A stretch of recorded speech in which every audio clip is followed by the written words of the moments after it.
మా లలిత్ గాని మా పక్కన కూర్చున్నారే, ఎప్పుడు అందరికి ఊపు కలిగిస్తూ రకరకాల మాటలు చెప్తూ, ఏమండి ఇద్దరి దగ్గర విన్నాను నేను ఈ మాట. మొట్టమొదట మా లలిత్ గారి దగ్గర విని నేను వాడేసుకున్నా కూడా.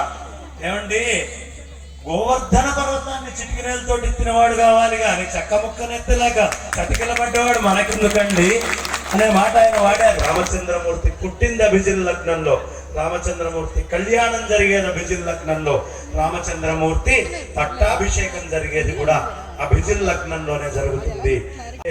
ఆ ఇద్దరిని విడిచేయగలిగేటటువంటి శక్తి ఈ సృష్టిలో ఎవరికీ లేదు. ఛాయేవానుగతాతవ ఎలా ఉంటుందయ్యా అంటే, ఆ ఛాయ రూపము రెండు ఎవరైనా నేను నా నుంచి నా నీడని పక్కన పెట్టేస్తానండి అనగలరా?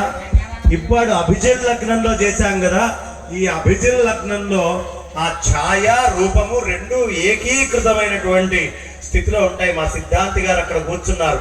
అదే విశ్వ రోజుల్లో ఇంకా విశేషంగా ఉంటుంది.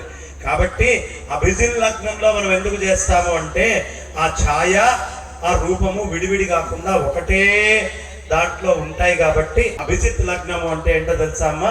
మీరు పుల్ల నాటండి, ఆ పుల్లకి పైన తిరిగేటటువంటి సూర్యుడి యొక్క నీడ అటు ఇటు పడకుండా పూర్తిగా పుల్లలోకే మొత్తం ఉండేటటువంటి దాన్ని అభిజిత్ లగ్నము అంటారు.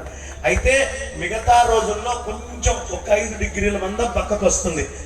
సంవత్సరానికి 2 రోజులు మాత్రం ఆ మాత్రం మార్పు కూడా లేకుండా, ఇదంతా ఎవరో మనకి పాశ్చాత్యులు వచ్చి కొత్తగా మా నాసా నుంచి మేము చెప్తున్న రీడింగ్స్ అండి రాసుకోండి అని చెప్పినవి కాదు.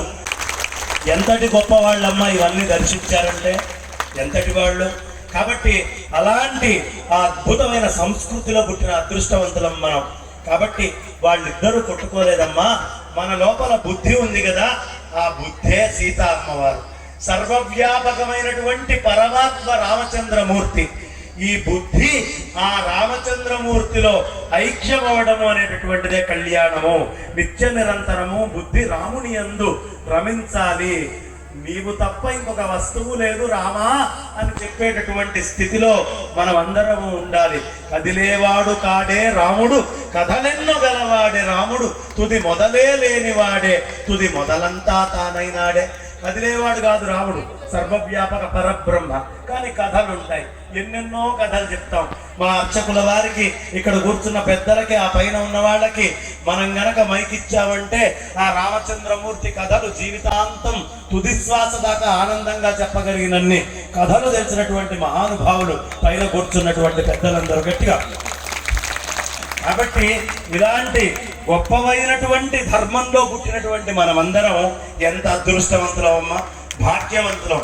ఈ పరాప్రకృతిని ఆ పరమాత్మలో చేర్చినప్పుడు ఏ కథలు లేనటువంటి వాడికి కథలు వస్తాయి. మా సీతమ్మ ఉండే కథలు, మా సీతమ్మ లేకపోతే కథలకుండా ఉండడం, ఈ రెండు ఆయనలో ఉన్నాయి. శివశక్త్యాయుక్తో యది భవతి శక్త ప్రభవితం అని మనం చెప్పుకుంటాం కదా.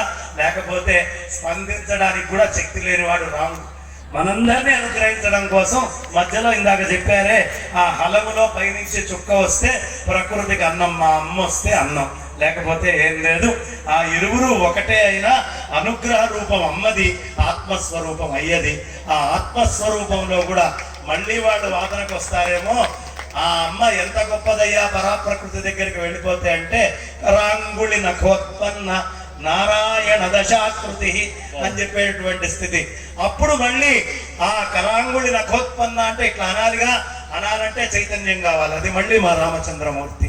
కాబట్టి అభేదమైనటువంటి స్థితిలో ఆ పార్వతీ పరమేశ్వరులు, ఈ సీతారాములు, ఆ వాణి హిరణ్య గర్భులు ముగ్గురు కూడా మనల్ని ఎప్పుడు అనుగ్రహించాలి. భారతదేశంలో ఉండే పెళ్లిళ్ళన్నీ కూడా మళ్ళీ విడాకులు లేకుండా ఆనందంగా సీతారాముల వివాహం లాగా ఉండాలి. వాళ్ళిద్దరి స్థితిలో మనం అందరం ఉండాలి అంటే ఆ సీతారాముల్ని చూసి నేర్చుకోవాలి దాంపత్యం అంటే ఏమిటి.